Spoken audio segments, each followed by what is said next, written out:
Monsieur Nicolas Fembra Kouakou, il est directeur de la vie scolaire au ministère de l'Éducation nationale et de l'enseignement technique. Monsieur Fembra, merci d'avoir accepté notre invitation et à tout à l'heure pour répondre à nos préoccupations. À tout de suite donc. Merci. Et nous allons commencer ce journal avec ces communiqués.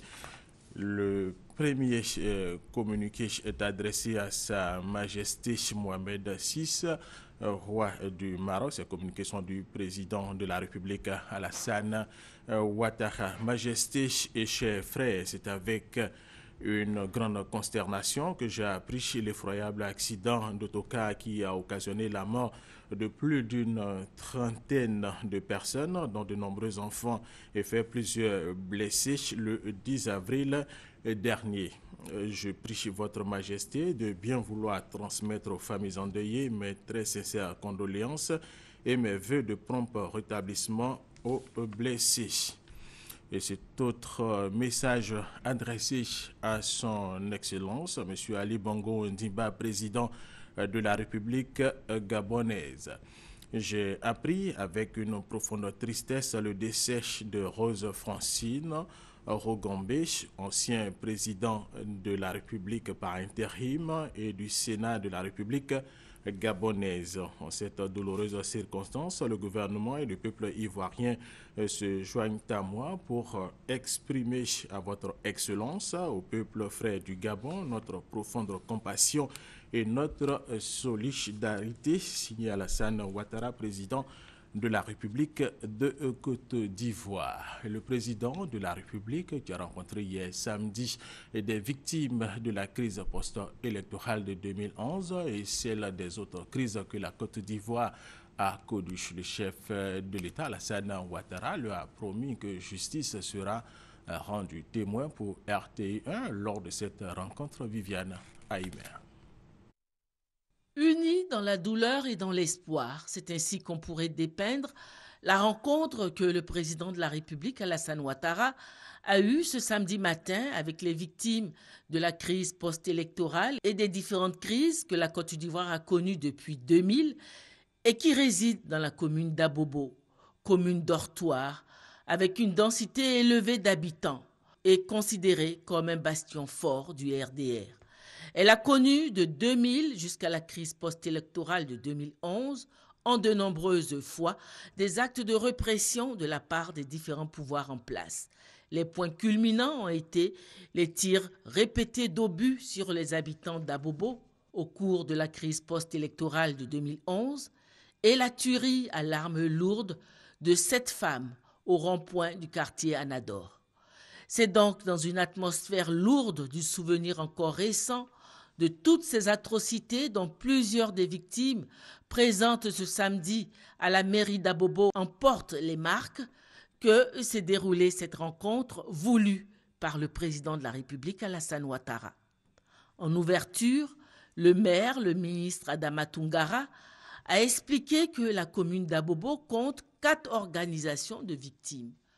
Chacune d'elles a choisi en son sein 25 victimes pour la représenter à cette rencontre, soit un total de 100 victimes désignées pour représenter l'ensemble des victimes de la commune d'Abobo. Ces 100 représentants ont choisi comme porte-parole Madame Aminata Ouattara, blessée de crise, dont le bras a été totalement endommagé. Et pourtant, dans une adresse pleine de vie et d'espoir, elle a exprimé ces phrases fortes au président de la République.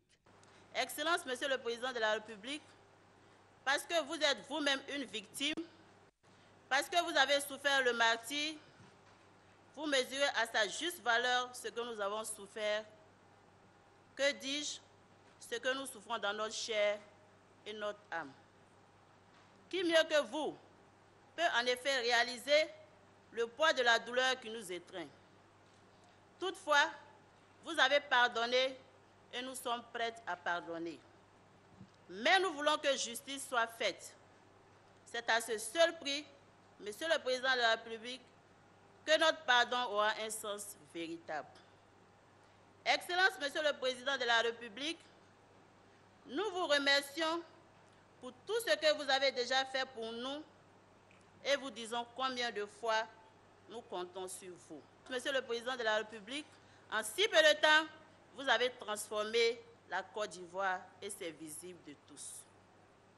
Que le pays est en chantier grâce à votre acharnement au travail bien fait. Ce qui nous soulage et diminue notre peine. Vous êtes tout simplement, Monsieur le Président de la République, un bâtisseur, le bâtisseur de la nouvelle ère de notre pays. Moment de grande émotion où ni tournure protocolaire ni belle phrase n'avaient droit de citer. C'est du fond du cœur que le président de la République s'est exprimé pour traduire sa compassion aux victimes. Au nom de toute la nation, toutes mes condoléances. Toutes mes condoléances. Afo, Yako. Je suis très bouleversé, très ému avec cette rencontre. Parce que vous savez, ce qui est arrivé n'aurait pas dû arriver. Mais nous sommes des croyants et nous considérons que la volonté de Dieu se réalise toujours, même dans les mauvaises circonstances. Je voudrais donc vous dire toute notre compassion et vous dire que nous serons toujours à vos côtés et que la Côte d'Ivoire vous est reconnaissante. Car grâce à votre bravoure, à votre courage, à votre détermination, à votre sacrifice, que nous avons retrouvé la liberté et la paix. Et voyez-vous, vous pouvez être fiers aussi, parce que depuis le 11 avril 2011, donc cela fait 4 ans aujourd'hui, la Côte d'Ivoire est en paix. Et la Côte d'Ivoire est au travail, comme le disait notre fille Ami Ouattara. Et la Côte d'Ivoire avance. Tout cela grâce à vos sacrifices. Donc vous pouvez être fiers de ce que vous avez fait, malgré les séquelles. Les grands pays ont toujours des moments de douleur, des moments de peine. Et c'est ce que nous avons ressenti. Mais cette page est tournée, grâce à vous. C'est aussi avec une grande détermination dans la voix qu'il a promis que justice sera rendue pour tous les crimes commis. Je comprends quand vous dites que nous avons les mêmes douleurs. Oui, j'ai la même douleur que vous. Et je vous demande d'accepter de pardonner.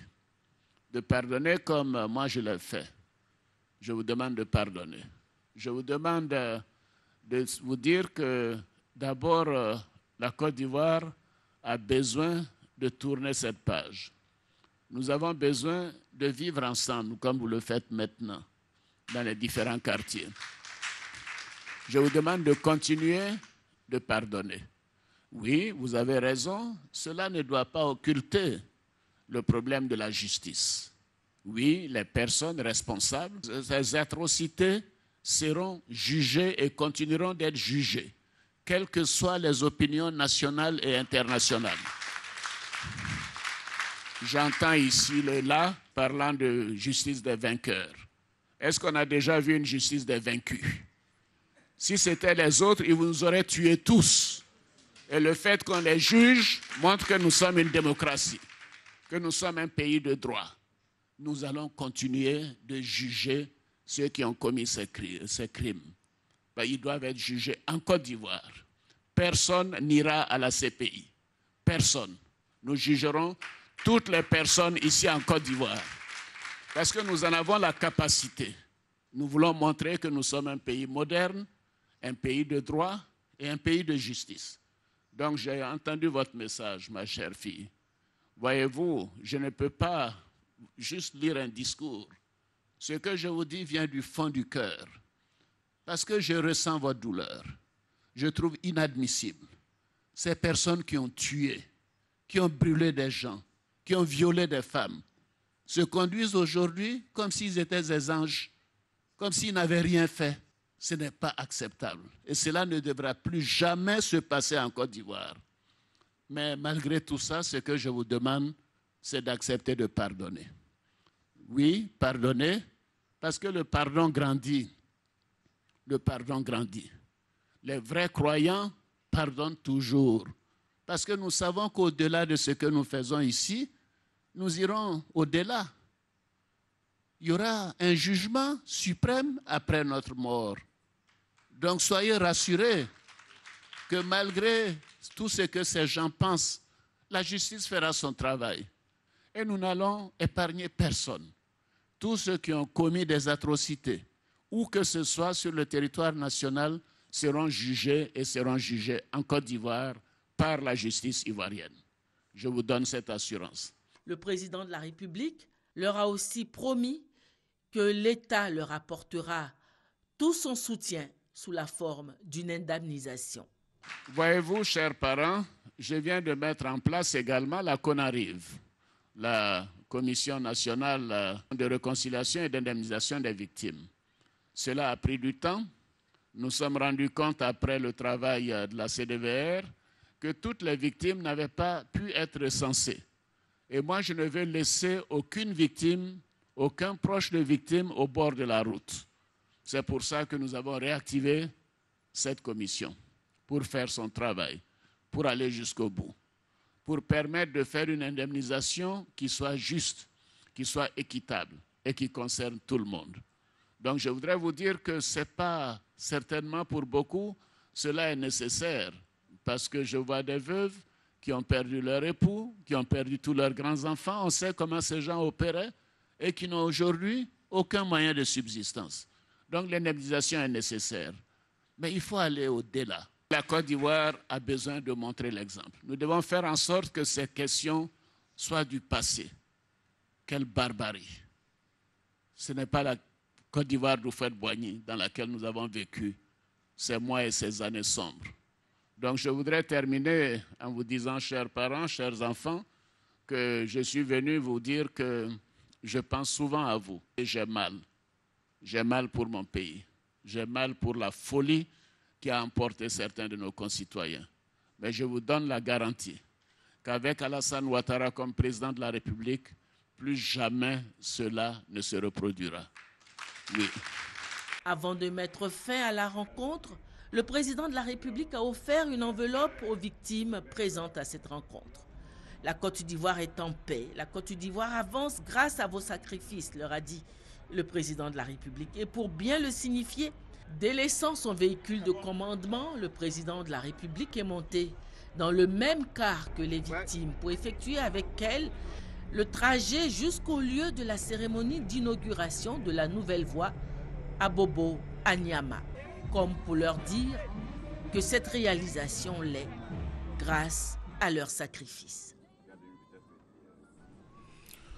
Autre activité justement du président de la République, Alassane Ouattara, il a inauguré hier samedi la voie express à Bobo à Niama, baptisée du nom du roi du Maroc Mohamed VI. Cette voie va améliorer la circulation entre les communes d'Abobo et d'Anyama. Jérôme Kofi Abolé.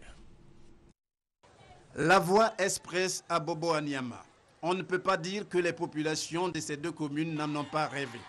Ce rêve devenu réalité avec la cérémonie d'inauguration ce samedi 11 avril 2015, c'est à juste titre que ces populations ont été fortement mobilisées à l'accueil du président de la République, Alassane Ouattara, venu leur livrer cet ouvrage. Cette mobilisation, telle l'expression de reconnaissance envers le chef de l'État, dont la politique a permis la réalisation de cette voie combien importante pour ces populations. Les représentants pour exprimer cette gratitude, les maires des communes d'Abobo et d'Anyama. La cérémonie d'inauguration de la voie express à Bobo à Niama témoigne bien de votre volonté, Monsieur le Président, votre volonté inébranlable de faire de la Côte d'Ivoire un pays émergent à l'horizon 2020. Monsieur le Président de la République, depuis votre arrivée à la tête de notre beau pays, la Côte d'Ivoire, la cité de la Kola commence à goûter au bonheur du développement. Monsieur le Président de la République, Anyama vous dit très sincèrement merci. Merci pour tout ce que vous faites pour nous.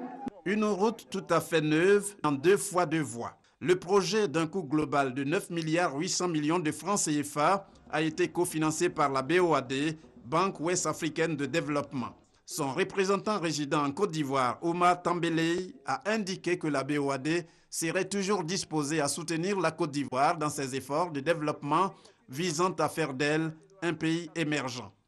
Pour le ministre des Infrastructures économiques, Patrick Achi, la construction de cette voie va permettre à Abobo et à Nyama de connaître enfin le bonheur après tant d'années de souffrance dues notamment aux difficultés d'accès. Excellence, Monsieur le Président de la République, la cérémonie qui nous réunit ici est la manifestation concrète de ce souci constant que vous avez exprimé tout au long de ce mandat, de concentrer votre énergie à régler d'abord, parmi tant d'autres, les questions touchant au vécu des concitoyens de vos populations. Oui, Excellence, Monsieur le Président de la République, aujourd'hui est une étape importante dans l'amélioration du cadre de vie. La voie express Abobo-Anyama est baptisée du nom du roi Mohamed VI du Maroc. Pour ce faire, le royaume chérifien a été représenté à cette cérémonie par le ministre marocain des Affaires étrangères et de la coopération. Il a saisi l'occasion pour saluer les relations exemplaires entre les deux pays à travers leurs leaders respectifs, en l'occurrence Sa Majesté le roi Mohamed VI et le président Alassane Ouattara. J'ai l'immense plaisir et l'immense honneur de représenter Sa Majesté le roi Mohamed VI, roi du Maroc, à cette cérémonie d'inauguration de cette voie express dont Son Excellence, Monsieur le Président de la République, a tenu à lui donner son nom.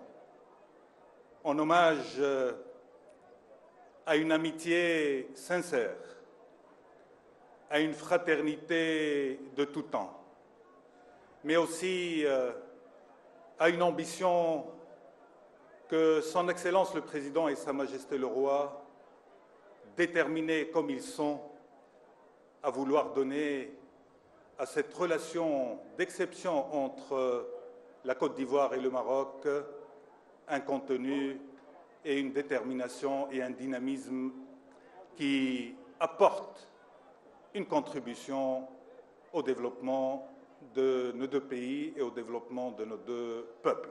Le président de la République, Alassane Ouattara, de son côté, a dit toute sa joie de se retrouver à Abobo pour cette cérémonie. Pensant prioritairement à toutes ces personnes qui ont payé le lourd tribut de la crise post-électorale, tant à Abobo qu'à Anyama, il a promis une fois de plus que justice sera rendue. Toutefois, le chef de l'État, qui souhaite une Côte d'Ivoire totalement réconciliée, a demandé à tous de tourner la page des souffrances, les invitant à se consacrer résolument au développement pour parler de cette voie express qui fait la joie des populations d'Abobo et d'Anyama. Nous sommes là pour commémorer ensemble un événement de haute importance pour la population d'Abobo, d'Anyama et pour toute la Côte d'Ivoire. Oui, cette voie va faciliter la circulation entre Abobo et Anyama et va totalement désenclaver cette belle cité cosmopolite d'Anyama. Ce jour est donc à marquer d'une pierre blanche. La mise en service de la voie express Abobo-Anyama permettra l'intégration harmonieuse de ces deux belles cités. À Abobo, le président de la République a encore fait parler son cœur. Comme à chaque fois qu'il se retrouve dans une localité, il a offert une enveloppe de 23 500 000 francs CFA au corps préfectoral, à la chefferie traditionnelle, au Grand Conseil d'Abobo et d'Anyama, aux religieux, musulmans et chrétiens, aux femmes ainsi que les jeunes.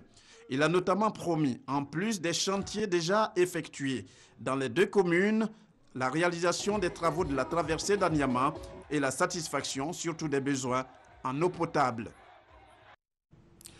D'Abobo à Anyama pour cette cérémonie d'inauguration, la population des deux communes ont réservé un bel accueil au chef de l'État. C'était une fois de plus un véritable moment de communion entre le président de la République et son peuple. Thomas Guessambi, regardez. Alassane Ouattara à Abobo, une autre histoire. Une évocation de son seul nom crée toujours de l'effervescence dans la commune la plus peuplée du district d'Abidjan. Alassane Ouattara, président de la République de Côte d'Ivoire, à Abobo pour l'inauguration de la voie express Mohamed VI, l'occasion était tout trouvée pour une grande communion entre un leader, un homme d'État et des populations qui ont toujours souhaité ardemment qu'il soit et demeure dès l'heure. Dabobo PK18, un lieu dit, il a fallu du temps au président de la République pour se rendre au bout du tronçon à inaugurer. Par endroits, c'est une foule à la limite téméraire, scandant Ouattara, Ado, Ado la solution, Nya Ado, qui impose son rythme au cortège présidentiel. Par des sourires et des mains levées, Alassane Ouattara a pu répondre aux salutations de nombreux jeunes venus à sa rencontre. Après Abobo, c'est la commune d'Anyama qui prend le relais. Sur la voie express, comme par d'autres voies de la cité de la Kola, Alassane Ouattara a été salué à la dimension de ses réalisations de développement au profit d'une population en droit de les attendre. Les populations des communes d'Abobo et d'Anyama se sont déplacées massivement pour cette cérémonie d'inauguration de la voie express Abobo-Anyama. Pour le président de la République, Alassane Ouattara, la construction de cette voie n'est que la première partie du projet de bitumage de la ville d'Anyama, comme il l'a promis. C'est pourquoi, juste après l'inauguration de cette route, il a lancé les travaux de construction, et vous l'avez vu, de la voie principale qui traverse la ville d'Anyama, et elle est longue de 4 km. En plus de la route, Anyama bénéficie d'un château d'eau avec une station de traitement d'eau d'une capacité de 4000 m3 par jour. L'ouvrage a été inauguré par le chef de l'État. Reportage, Kwasi Mamadou. Bois sec, c'est le nom de ce quartier de la ville d'Anyama. Ici, il est difficile d'avoir de l'eau potable dans les ménages. Il faut profiter de l'endommagement des conduites d'eau ou débourser la somme de 1500 francs CFA pour 10 bidons. D'où une activité profitable pour les jeunes de ce quartier. On vient payer 10 bidons ici à 250, on s'enlève à 1500. Maintenant, quand eux-mêmes ils ont des bidons, on peut prendre eux-mêmes les 10 bidons, vous venez payer ici à 250 et les vendre à 1250. Bon, par jour, 20 000, 25 000. Désormais, Victorine et sa famille ne vont plus parcourir les 10 km pour aller chercher de l'eau à PK18 ou encore payer 1500 francs CFA. Son quartier bénéficie d'un réservoir d'eau de 500 m3 et d'une station de traitement de 4000 m3 par jour. Coût de ce projet, 2 milliards de francs CFA financés à la fois par la Banque mondiale et l'Association internationale de développement. Cette réalisation vient combler le déficit en eau potable de la ville d'Anyama et de plusieurs quartiers de la commune d'Abobo, d'où la joie de ces populations. On va avoir de l'eau ici.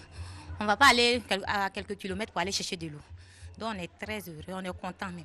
On remercie Monsieur le Président. Ça fait plus de 5 ans nous n'avons pas d'eau. Nos maris n'ont plus l'argent. On paye une barrique à 1500 francs par jour. Souvent 3 barriques par jour. Nos enfants n'arrivent même pas à étudier parce qu'ils sont toujours au point d'eau en train d'avoir les bidons.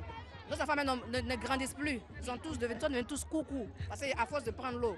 Donc je dis nous sommes dans la joie, nous sommes contentes. Nous disons merci au Président. Une joie partagée par le chef de l'État Alassane Ouattara, qui entend poursuivre son programme de développement pour le bien-être des Ivoiriens. C'est un grand bonheur. L'eau est source de vie et voici donc les populations. Maintenant, nous avons tenu nos promesses sur Abidjan. On continue sur le reste du pays et ça viendra. Voilà, ça se fait normalement et nous sommes totalement conformes à nos engagements. Les populations ont exprimé au président de la République, Alassane Ouattara, leur gratitude pour cette promesse tenue, dont la réalisation vient améliorer leurs conditions de vie. Deuxième grand titre de cette édition, la célébration des femmes du ministère de l'Éducation nationale et de l'enseignement technique. C'était en présence de la première dame, Madame Dominique Ouattara. Cette journée d'hommage a pour thème l'école obligatoire, un défi pour le ministère en charge de l'éducation. Alexis Ouedraogo. La Côte d'Ivoire veut tous ses enfants à l'école et bien encadrés. Le chef de l'État l'a décidé. Tous les élèves de 6 à 6 ans devront être obligatoirement scolarisés dès la rentrée 2015-2016. C'est d'ailleurs le sens du thème arrêté pour la journée hommage aux femmes du secteur de l'éducation. Elles étaient nombreuses ce samedi au Parc des Sports de Treichville. Le thème de cette cérémonie, l'école obligatoire, défi pour le MENET. Cette thématique résume tout un programme. L'obligation scolaire constitue en effet un des axes majeurs du plan d'action du gouvernement. Scolariser les enfants, c'est leur donner l'opportunité de participer activement à la construction de la Côte d'Ivoire moderne. École obligatoire, défi pour le MENET, une vision qui épouse la première dame de Côte d'Ivoire, marraine de la cérémonie. Dominique Ouattara a salué l'engagement des acteurs du monde ivoirien de l'éducation. J'ai tenu à être présente à vos côtés afin de marquer mon adhésion à cette cérémonie d'hommage et de décoration qui vient d'avoir lieu, car elle matérialise notre engagement commun pour l'éducation de nos enfants. Il convient de promouvoir tous les facteurs pouvant favoriser une plus grande accessibilité de nos enfants à l'école. Et la journée d'hommage de ce jour participe à cette promotion, car d'une part, elle célèbre le mérite des enseignants et du personnel du MENET, et d'autre part, les stimule à un dépassement de soi dans l'exercice de leurs fonctions. La rencontre a été l'occasion de célébrer les anciens ministres de l'Éducation nationale. À leur tête, Lambert Amontano, tout premier ministre de l'Éducation nationale de 1963 à 1970. Les acteurs du secteur s'étant distingués dans l'exercice de leur profession ont été décorés. La fête a pris fin sur des pas de danse. Des parents d'élèves réunis au sein du Conseil national des parents d'élèves de l'enseignement privé laïque, la Fédération nationale des parents d'élèves des établissements confessionnels islamiques de Côte d'Ivoire et la Fédération nationale des parents d'élèves et partenaires de l'école en Côte d'Ivoire appellent les enseignants à la retenue, à la reprise des cours dès demain, lundi 13 avril. Ces trois structures invitent les enseignants à faire confiance au gouvernement. Conformément à la crise qui a secoué le milieu éducation-formation et qui a causé la mort de 2 élèves, entraîné de nombreux blessés, la destruction d'infrastructures scolaires et de biens matériels. Nous, parents d'élèves de Côte d'Ivoire, sommes très peinés, choqués et très inquiets de la situation. Présentons nos sincères condoléances aux familles des victimes et souhaitons prompt rétablissement aux blessés. Rappelons à tous que l'école est le lieu par excellence où se forgent les valeurs humaines. Elle n'est pas un champ de bataille et la Côte d'Ivoire émergente est loin d'admettre de telles attitudes. C'est pourquoi nous appelons à la retenue de tous. Demandons particulièrement aux enseignants d'être indulgents et de continuer de faire confiance au président de la République. Remercions le gouvernement de n'avoir pas cessé d'entretenir le dialogue avec les enseignants et restons donc convaincus que leurs préoccupations seront traitées avec intérêt. D'ici là, nous vous invitons, chers enseignants, à la reprise des cours dès le lundi 13 avril 2015 pour le bonheur de nos enfants à tous, force vive de la Côte d'Ivoire de demain. Aux élèves, nous sommes conscients de vos inquiétudes et nous nous battons pour que vos droits soient respectés. Alors, nous vous demandons de garder votre calme et d'éviter la violence à tout niveau. Votre devoir est d'aller à l'école avec vos seuls outils que sont vos cahiers, vos livres et vos stylos. Et rien de plus. De ce fait, nous exhortons, mesdames et messieurs les chefs d'établissement scolaires, à plus de vigilance et les parents d'élèves à plus d'implication dans la vie scolaire de leurs enfants. Nous vous remercions. Le deuxième congrès ordinaire du mouvement des instituteurs pour la défense de leurs droits a pris fin à Yamoussoukro. Le MDD s'engage à œuvrer pour une école de qualité et rassure que les cours vont reprendre demain. Lundi, Abdoul Kader Segodego, RTI Boaké. Quelle école pour une Côte d'Ivoire émergente à l'horizon 2020? Tel est le thème du deuxième congrès ordinaire du mouvement des instituteurs pour la défense de leurs droits, MIDD. Au pied de la basilique à Yamoussoukro, les travaux de ce congrès ont permis d'aborder plusieurs questions liées au bon fonctionnement de l'école ivoirienne. Les temps forts ont été l'élection du nouveau bureau. À ce sujet, Mensme Komoué a été réélu au poste de secrétaire national du MIDD. Le secrétaire national du mouvement des instituteurs pour la défense de leurs droits s'engage à œuvrer pour une école de qualité et digne de la nation ivoirienne. Il rassure quant à la reprise en normale des cours le 13 avril prochain, fin des congés de Pâques. Le 30 avril, qui est la date du rendez-vous à nous accorder pour qu'on fasse le bilan de l'ensemble de ces revendications. Si au terme de cette date, les préoccupations que nous avons posées ont trouvé solution acceptable, nous allons féliciter le gouvernement. Si ce n'est pas le cas, nous aviserons. Face à ces questions, le représentant du président de l'Assemblée nationale et la ministre Kandia Kamisoko Kamara exhortent les congressistes à la responsabilité et à la patience dans le travail bien fait. Soyez vraiment persévérants, mais très patient dans vos objectifs. Il faut que l'autorité sente que c'est vrai, tu es en train de revendiquer, mais tu as envie de travailler aussi. Les conditions de vie des enseignants et personnels d'encadrement ont été améliorées dans le cadre de la bonification salariale.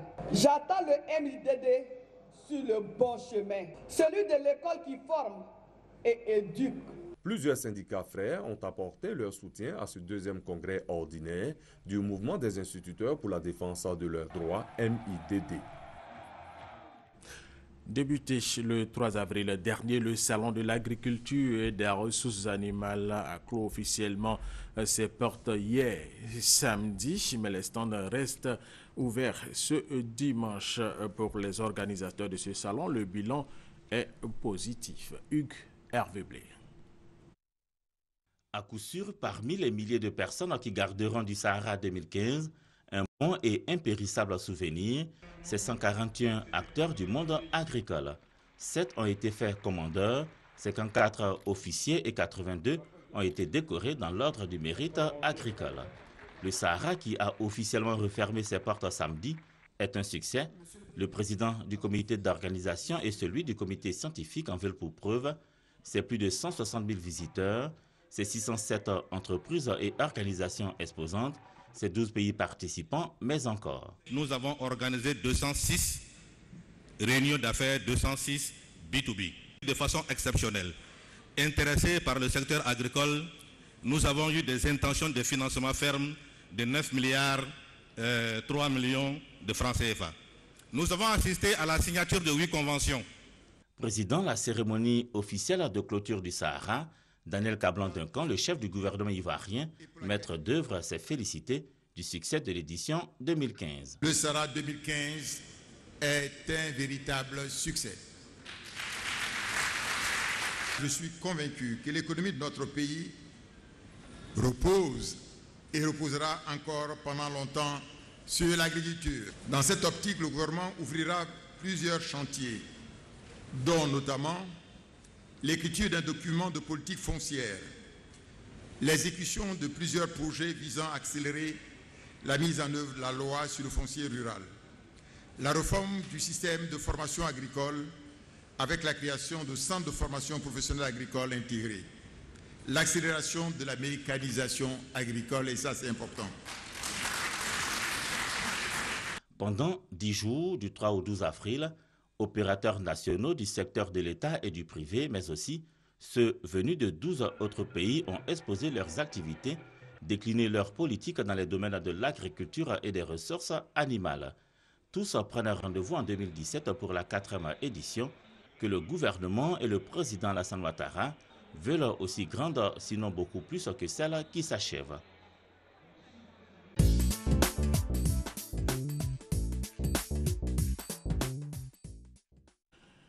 Comment amener l'apprenant à prendre des initiatives personnelles? Et cette question est au cœur du système éducatif ici en Côte d'Ivoire. Selon le ministère de l'Éducation nationale et de l'enseignement technique, le projet Apprendre à entreprendre fera de l'élève le maître de son destin. Son but, faciliter l'insertion professionnelle des élèves.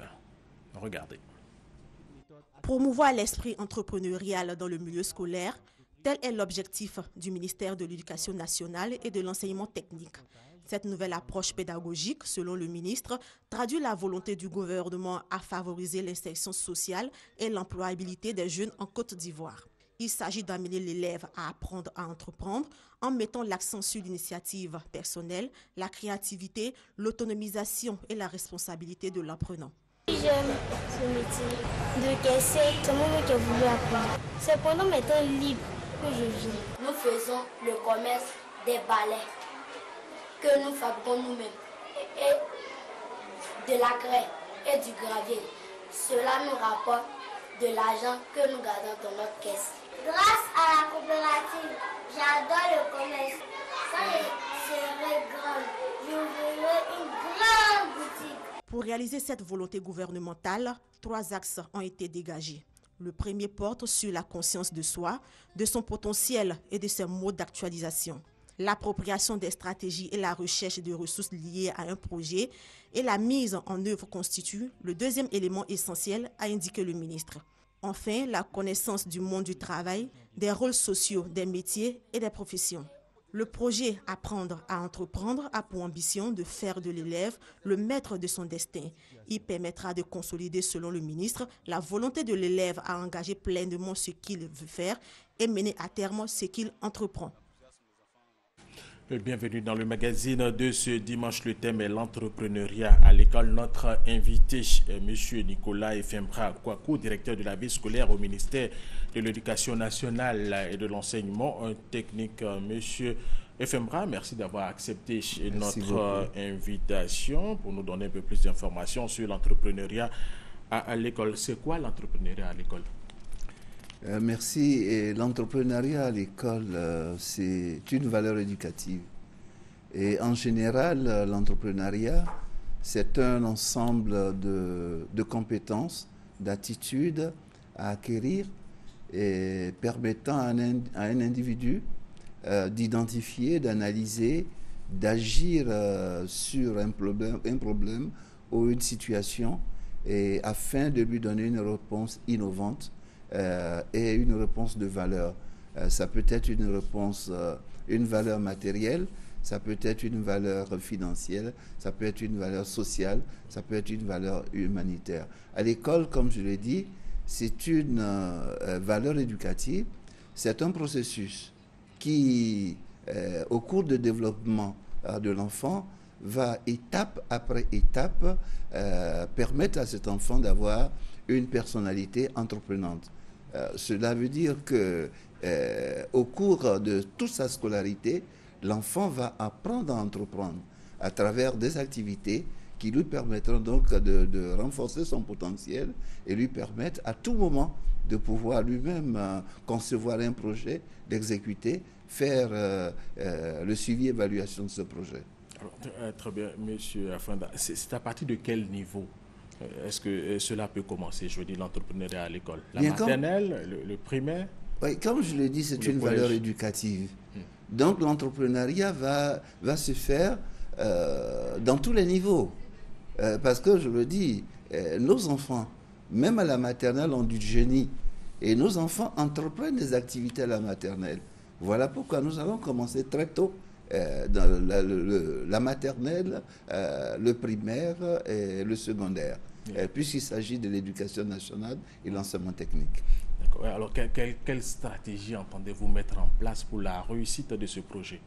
Bien, les stratégies sont nombreuses et l'une des stratégies, c'est ce que nous sommes en train de faire, c'est-à-dire que nous allons communiquer, sensibiliser, afin que toute la population ivoirienne arrive à comprendre ce que c'est que l'entrepreneuriat en milieu scolaire. Nous sommes en train de définir le cadre stratégique de cette activité et le cadre opérationnel aussi de cette activité. Et ensuite, il y aura bien sûr le renforcement des capacités des enseignants qui vont encadrer cette stratégie dans toutes les classes, puisqu'il s'agit de l'école. Cette stratégie va se dérouler dans des micro-entreprises coopératives, au sein des classes, à l'école et même dans la communauté. Donc c'est un ensemble de stratégies que nous sommes en train de mettre en œuvre et qui vont nous permettre rapidement de mettre en pratique ces stratégies dans nos différentes écoles. Alors pourquoi une telle initiative? Quel constat? Vous avez certainement constaté un certain nombre de choses qui peuvent permettre aux Ivoiriens, aux jeunes Ivoiriens de pouvoir se prendre en charge, certainement après leur formation. Bien, je voudrais vous me donner l'occasion de parler de l'ancrage institutionnel de cette stratégie innovante. L'entrepreneuriat en milieu scolaire est une idée de Monsieur le Président de la République et c'est Monsieur le Premier ministre qui a instruit Madame le ministre de l'Éducation nationale afin qu'elle introduise une communication au Conseil des ministres. C'est ce qui a été fait le 14 janvier et le Conseil des ministres a adopté cette stratégie et donc la mission est donnée à Madame le ministre de l'Éducation nationale de mettre en œuvre cette stratégie. Mais pourquoi? Parce que nous avons observé que nos enfants, après l'école, ne savent rien faire de leurs 10 doigts. Une des missions de l'école, c'est de permettre à l'enfant, aujourd'hui, d'apprendre, de préparer son insertion dans la vie sociale. Et nous avons observé que l'école, aujourd'hui, n'est pas intégrée au milieu. Et donc, cette stratégie va permettre à l'école de s'intégrer au milieu. Et cette stratégie va permettre, comme je l'ai dit, de faire une insertion sociale. Il va permettre de contribuer à donner une réponse aux problèmes d'employabilité dans notre pays. Très bien, M. Adingra. Mais M. Afembra, pour être précis, M. Afembra Kouakou, il existe déjà au niveau des écoles des coopératives. Alors, quelle est la valeur ajoutée? Oui, le bilan d'abord de ces coopératives et puis quelle est la valeur ajoutée? Parce que là, c'est une nouvelle initiative que vous prenez, que vous allez entreprendre certainement bientôt. Merci, vous l'avez vu dans les éléments qui sont passés à l'écran, que les coopératives travaillent, sont présentes dans nos établissements. Voilà. Et cette stratégie va permettre de renforcer l'activité des coopératives. Parce qu'aujourd'hui, nos coopératives vont devenir de véritables micro-entreprises scolaires. Et nos coopératives vont agir à mettre en œuvre des projets élaborés par les élèves eux-mêmes. Nos coopératives vont permettre aux enfants de pouvoir installer en eux des valeurs dites entrepreneuriales. Voilà. Nos coopératives vont permettre aussi, véritablement, comme je l'ai souligné, de rapprocher l'école au milieu. Parce que nous faisons agir aujourd'hui la triptyque qui est l'école, la famille et la communauté. Donc, ce qui sera nouveau, ce sont ces valeurs-là que nous allons ajouter. Ceci qui sera nouveau, c'est que désormais, l'enfant ira à l'école. Il ira à l'école, il va continuer à faire des mathématiques, il va continuer à faire le français, il va continuer à faire l'histoire-géographie. Mais l'enfant va réinvestir les acquis disciplinaires. Voyez, les compétences acquises vont être réinvesties dans les projets. Par exemple, on pourra faire un projet de journalisme. L'enfant, dans ce projet de journalisme, va réinvestir ses acquis en français. On pourra faire, par exemple, un projet agricole, faire une plantation de tomates. Voilà, l'enfant va faire des pépinières. Là-dedans, il va réinvestir ses acquis en sciences naturelles, réinvestir ses acquis en mathématiques, parce qu'il faudra tracer une parcelle, définir, faire un piquetage, définir des intervalles. Donc aujourd'hui, l'école sera beaucoup plus pratique. Voilà. Et comme je l'ai dit, nous allons installer des valeurs au fur et à mesure qui vont permettre à cet enfant-là de renforcer son potentiel, de pouvoir faire quelque chose de ses 10 doigts quand il sortira de l'école. Très bien, M. Fembra. Est-ce que ce sera de nouvelles disciplines?